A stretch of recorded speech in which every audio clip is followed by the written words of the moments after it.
I just recorded an interview with a very enlightened Israeli Zionist Jew.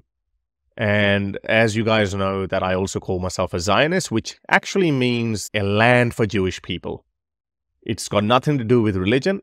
I can sustain that position being an atheist, just like I am in favor of Pakistan's right to exist.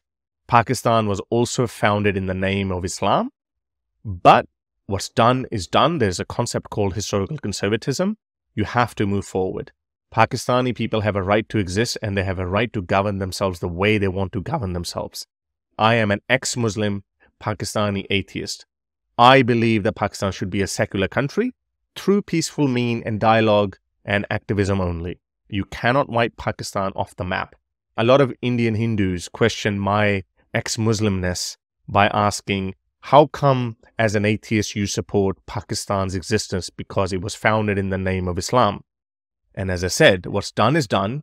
You cannot wipe countries off the maps just because you don't agree with their religion. That's not how the world works. Applying the same logic on Israel, if I was in the 40s, I would not have supported a Jewish state, but Israel has been around for 75 years. There are 7 million Jews who live in Israel. They have a right to exist, and that's why I'm a Zionist. But does that mean I am a Zionist in typical sense? And this is why I said that I spoke with this enlightened Zionist Jew, and he shared some opinions which I was aware of, but my disagreement with traditional Zionism got highlighted a bit more. So this is why I have decided to interview him. I would interview him sometime next week, and you would see the other side, because up until this point, you have been seeing me being totally on Israel's side, which is an unfair assessment of my position. I am in favor of Israel's right to exist. I do believe that Israel has a right to defend itself, but that doesn't mean that I totally ignore the plight of Palestinian people. So unfortunately, when you take a position on any given topic, your most prominent position gets highlighted, and all the other secondary and tertiary positions get buried down or get lost in detail. I am in favor of a two-state solution. I do believe that Palestinians have a right to self-determination and independence.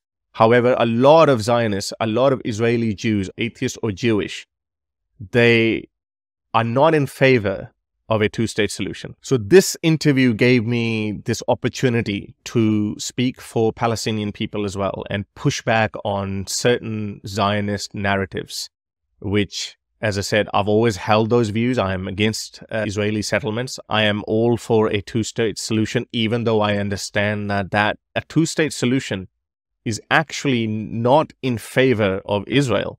Israel has legitimate concerns that even if they create an independent Palestinian state, it would be a hostile nation, and there are no guarantees that they would not take up arms against Israel, and they would not lay further claims on further Israeli territory. So this is the reason why Israel is not in favor of or majority of Israeli population are not in favor of a two-state solution.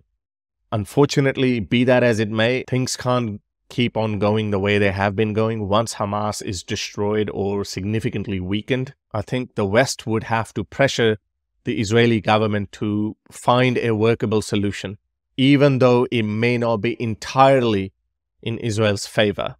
And I say that as a pro-Israel person because I understand that the future is not going to remain the same. The status quo is going to be unsustainable. The Muslim population is growing in the West. Right now, you've seen millions of Muslim protesters protesting against Israel, whether they're powered by anti-Jewish sentiment or not, anti-Semitism or not, that's irrelevant. What matters is the fact that Israel would not be able to sustain itself without Western support.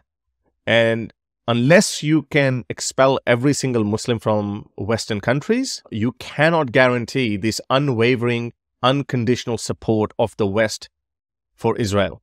You cannot guarantee that.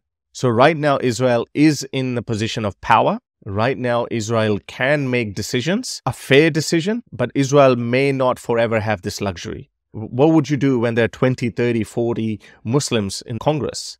What would you do when you have a Muslim prime minister in England or a significant voice in powerful political circles of the West, what would you do then? This notion that we conquered this territory through military means is against the international rules-based order. Saying that we have occupied the West Bank and blockaded Gaza and let's leave it the way it is, that's not a sustainable position. It might look okay for now because you do have the upper hand, but it may not remain like this forever. What would you do then? Would you be able to ward off 2 billion Muslims? If you go by the pre-Second World War world order, that whoever conquers land, it belongs to him, then you are basically essentializing future attacks on the state of Israel. If there is no Western support behind Israel, then you are opening yourself up to a possibility that Muslims can conquer Israel. As improbable as it looks now, but you can never say never. World orders keep on changing. But if you go by that logic, then you are basically saying that if Muslims acquire enough military that they can attack and conquer Israel, then this land will belong to Muslims. And then Jews will be expelled.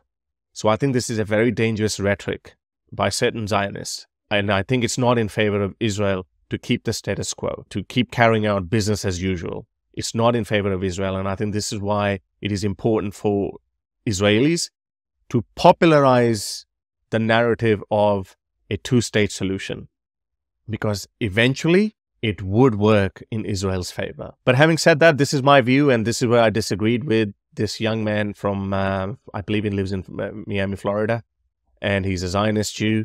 I think I'm going to invite him because that interview was more about me, but now I want to interview him. And I'm planning to interview a lot more Zionists so I can push back against this narrative that there can't be a two-state solution and business as usual and deprive Palestinian people of independence, because if we give them independence, then they will keep attacking Israel. I don't think that's sustainable. So if you know of any popular Zionists who believe in that theory, then do send me an email. I am planning to interview them and I want to question them and I want to push back that narrative. And keep an eye out for that interview. If you would like to support my work, you can become my patron by going to patreon.com/Harris Sultan, or you can simply buy me a coffee.